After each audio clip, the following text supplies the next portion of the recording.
And we're back, guys. Welcome to the fastest minute in tennis. Svitolina fired up as she would come storming back. As always, this video is brought to you via the Doctrine of Fair Use, the Fair Dealing, and the Digital Millennium Act. Svitolina all Jordan fist pumps as she would start the match down a double break 4-1, but from there she would run off 6 service games in a row. She would take the first set, jump out to a lead early in the second set, and she would not look back, ladies and gentlemen. Veronika Kudermetova, she came out fast, but something happened. That's right. She would call for the physio. I think she had an abdominal tear. And from there, it was all downhill. Speaking of Svitolina, she mentioned in the post-match interview that she would go get recovery, and she could not wait to watch her husband play. Very exciting for both of them being this deep in the tournament.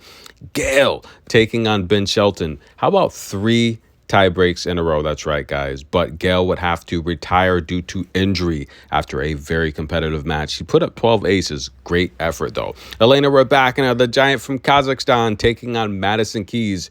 9 in a row. We're not talking about how hot she is, ladies and gentlemen. Off of that Brisbane championship, she has steamrolled competition so far. And listen, guys, she's won 11 of her last 12, and I have not seen Elena Rybakina under so much pressure in a while. That's right. She's got a long wingspan. She's got a long stride. She closes ground, but Madison Keys too strong with the forehand. She advances as the underdog, like I said she would. What about Camilla and Sarah, ladies and gentlemen? A little bit of doubles action. They would drop the first set. Now, Wang and Dasha, looks like they were headed to victory, guys. That's right, guys. They had the opportunity to break in the second set. And listen, guys, listen to this statistics. 3 of 15 in breakpoint opportunities. 3 out of 15. Look, I watched Camilla literally save 5 breakpoint opportunities on her service game to extend this match. Unreal. They were even down 8-6 in the third set tiebreak. Wang serving. And listen, they would end up coming back and winning this match, guys. But things were a little wacky in this match. That's right, guys. Camilla and Sarah serving, and Wang and Sasa would just go to the back of the court and just have a huddle. The chair umpire would have to intervene and say, guys, you have to be ready to play. What are you doing? Remember, guys, the speed of the match is based on the server's racket. I felt that was a little bit rude. It kind of hurt Camilla's and Sarah's momentum.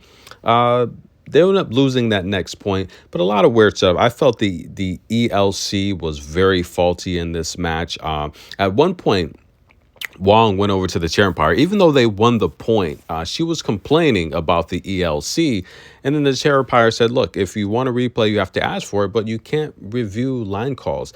I don't know. A little bit wacky with the ELC. I think all tournament it's been horrible, but Camilla and Sarah advance, ladies and gentlemen. Doubles is heating up. I don't know. You have to like maybe Taylor Townsend and Katarina's chances to win this slam on the double side. What about Ava? That's right. Taking on Iga. That's right. Unbelievable, ladies and gentlemen. This was a amazing match from Iga Swiatek.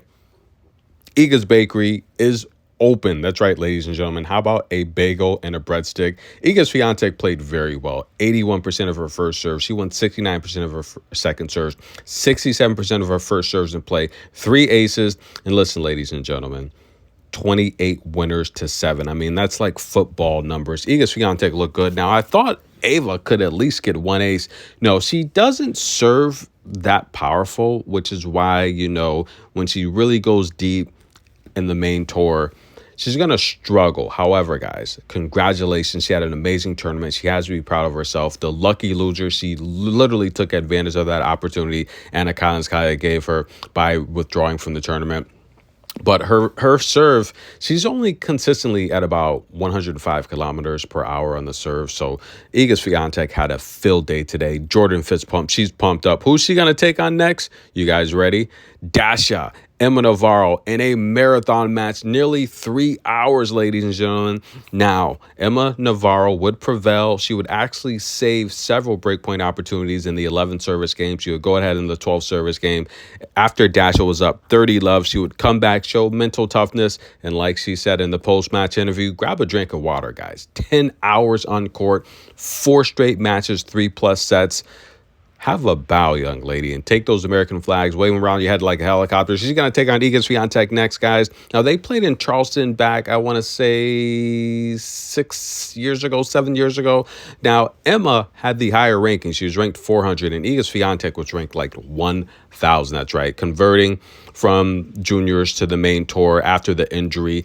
Listen, guys, Iga Swiatek in 2 years later would actually win the French Open. But she actually served up a bagel to Emma Navarro in that match. We're going to see if Emma can get revenge. And like Emma said, staying alive. She's going to have to stay alive against Iga Swiatek because that's going to be a match. Listen, I do think Emma will pose the biggest threat to Iga so far. She's in great shape, tip-top form.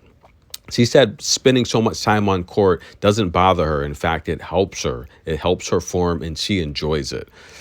This might be a track meet. Very interesting match. I can't wait to see it. We also have Madison Keys. She's going to take on Svitolina. Now, Madison Keys owns the head-to-head in that matchup 3-2. I like Madison Keys. Svitolina, guys, if you watch that match, before Veronica got injured, she was dominating Svitolina. It looked very bad. I'm telling you guys. And if Madison Keys plays how she played against Elena, I think Madison Keys wins that matchup. I think Emma Navarro is going to be very competitive with Iga. And on the other side of the quarterfinals, we have Sabalenka. She's going to have a tough matchup, guys. Anastasia Pavlyuchenkova.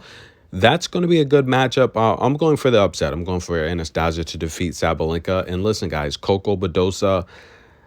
I don't like the numerology Coco has lately. I really don't.